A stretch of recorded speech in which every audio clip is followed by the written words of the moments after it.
খালেদা বুড়োই, খালেদা বু, বাংলাদেশের মধ্যে মোকে না স্থান দেবু।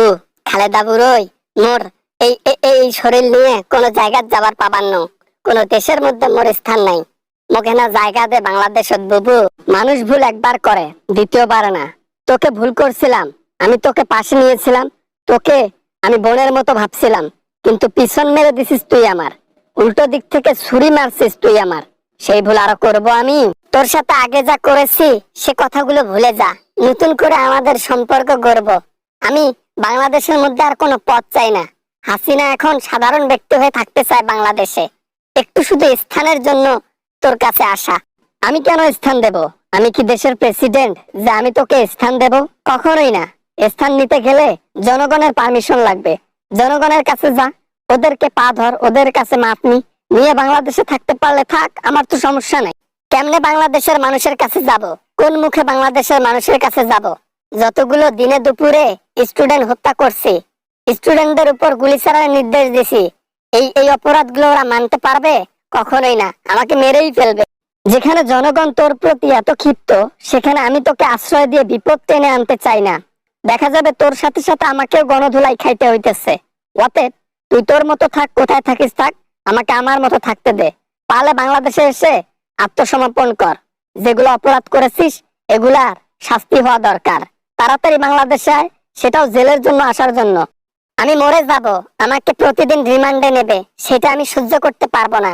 আমার সম্মান গেছে ভালো কথা, কিন্তু রিমান্ডে নিলে আমি আর বাঁচবো না, সেই বয়স আমার আর নাই। এজন্য বাংলাদেশে যাব না, এখানেই থাকবো। হ্যাঁ, তোর তো মোদি আছে, মোদি তোর তো স্বামীর চাইতে বড় জিনিস, ওর কাছে থাক, সমস্যা কোথায়? ওর কাছে থেকে থেকে মোদিকে কান পড়া দিবি যে বাংলাদেশের মধ্যে পানি ছাড়ো না কেন? পানি ছাড়ি দাও, ইন্ডিয়াতে তো পানির অভাব নাই। ক্যারে খালেদা বু, এটা কেমন কথা কইলি? হ্যাঁ, আমি তো বুঝলাম না। এই কথা তো কালকে রাতে আমি ওর কানে ফুসফুস করে বলছি শুয়ে থাকার সময়, যে বাংলাদেশে পানি দাও। এ কথা তুই কেমনে জানলি? আমার এক জানা লাগে। ভারত পানি ছাড়ার আগে আগে বাংলাদেশকে আগে বলতো, কিন্তু তুমি যাবার পর বাংলাদেশকে বলা তো দূরের কথা, হুট করে পানি ছাড়ছে। আর এখন বাংলাদেশের মানুষ মারা যাচ্ছে বন্যায়, ডুবে গেছে সবকিছু। না মানে ওই আমি না মানে আচ্ছা আচ্ছা, ভালো থাকিস খালেদা বুবু, ভালো থাকিস তো। আর কি বলি, তা ঠিক আছে। আমি দাদা, তুই 2 নাম্বার মাল, তুই 2 নাম্বারে থাকলি, জীবনে ভালো হইতে পারলি না। না দেশের জন্য ভালো করলি, না জনগণের জন্য ভালো করলি। সবসময় ভাইরাসের মতো কাজ করলি, যেখানে যাস ভাইরাসের মতো ক্ষতিগ্রস্ত তুই। বাংলাদেশের মানুষের পিছন মারলি, বাংলাদেশের সম্পদের পিছন মারলি, সবকিছু খেয়ে ফেলে গেলি। এখন বাংলাদেশ ঋণে যুক্ত হয়ে গেছে। ঋণ শোধ করতে যে কতদিন লাগবে, এ সবকিছুর দায়ভার তুই।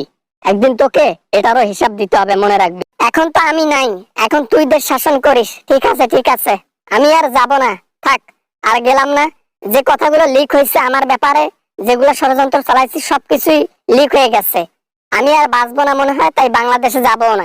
বাংলাদেশে আসারও দরকার নাই। আসলে উল্টা দিকে ঝুলিয়ে তোকে লাঠি পেটা করে মারবে, ইট ছুঁড়ে মারবে। এটার চাইতে ভালো তুই অন্য দেশে পিছন মারা দে আর থাক। বুঝছ নাই? বাংলাদেশে আসার কথা মনের মধ্যেও উঠাবি না, বলে দিলাম। যে মানুষ আমার সাথে কথা বলতে পারতো না, যাকে জেলের মধ্যে ঢুকাই রাখছিলাম, সেই মানুষ আজকে আমাকে কত কথা শোনালো। ওই যে কথায় আছে না, যে ক্ষমতা কখনো চিরস্থায়ী নয়। যেদিন তোর ক্ষমতা ছিল সেদিন মন যা চাইছে করছিস, এখন ক্ষমতা পাবলিকের হাতে, তাই ক্ষমতার বড়াই দেখিয়ে লাভ হবে না। কেমন তুই নারী যে দেশের মধ্যে থেকে ভয়ে পালিয়ে গেলি অন্য দেশে? আমার মতো বুক ফেলে থাক, যতই অপরাধ কর, দেশ ছেড়ে পালালি কেন? এই তুই নারী, এই তুই বঙ্গবন্ধু কন্যা, ভেতুর ডিম একটা। হ্যালো বন্ধুরা, আশা করি ভিডিওটা অনেক ভালো লেগেছে, অনেক এনজয় করেছেন। যদি ভিডিওটা ভালো লাগে অবশ্যই একটা লাইক করবেন, কমেন্ট করবেন, সাবস্ক্রাইব না করে থাকলে সাবস্ক্রাইব করবেন। দেখা হবে পরবর্তী ভিডিওতে। ততক্ষণ পর্যন্ত সবাই ভালো থাকবেন, সবাই সুস্থ থাকবেন।